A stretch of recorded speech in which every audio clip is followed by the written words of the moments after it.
When I retire, I'll be 55, 56, and my wife, and we're, to me, still pretty healthy. I consider that still pretty young.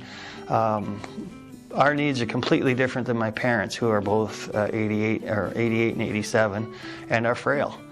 And their needs are quite different than mine, and yet we would both be all considered seniors.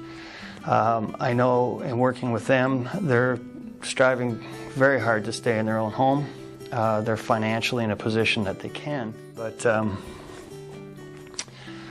they are finding it frustrating to be losing control over some things. Everybody wants to tell them what they should do, and they've been both my mother and my father, very strong individuals who have always made their own way, and I think they're finding that frustrating. I think there are resources available, home care and people that could come in and different services, and that they are engaging in those, physiotherapy, occupational therapy, and so on. But at the same time, they're finding that frustrating, that they don't like being told, and there's so many people coming in. So I really don't have an answer to that. I'm just noticing that that's a frustration for them, is dealing with their frailty, trying to stay in their own home. And I'm not sure what the answer is to that.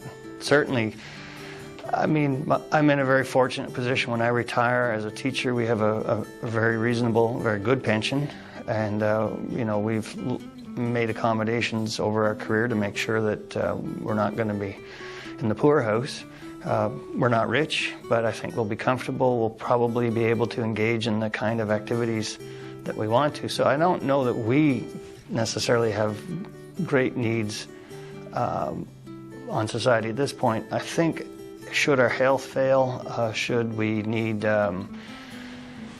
accessibility issues could become a concern, and that I think our society is trying to address those issues. Whether we're where we need to be yet, I'm not sure that we are, but and that's a government role and a regulatory role that needs to be played.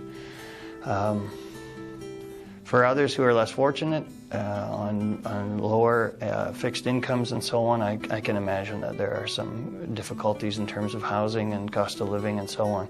Lake's not bad, although I am hearing people are complaining about the taxes. But if you were to live in Toronto as a senior, or other centres with a much higher cost of living, I could see that as being quite difficult. And you hear some sad stories on the radio of people who have, you know, at an elderly age, had to lose their home and ended up almost on the street. I'm not in that position yet, hope not to be there.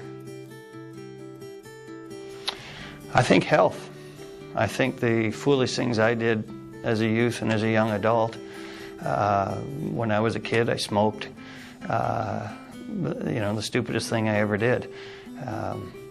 So I would say the fact that we have an issue, in my opinion, in society right now of obesity and overweight, and we've seen an increase in diabetes and heart disease and all that sort of thing, and a lot of that is just lifestyle.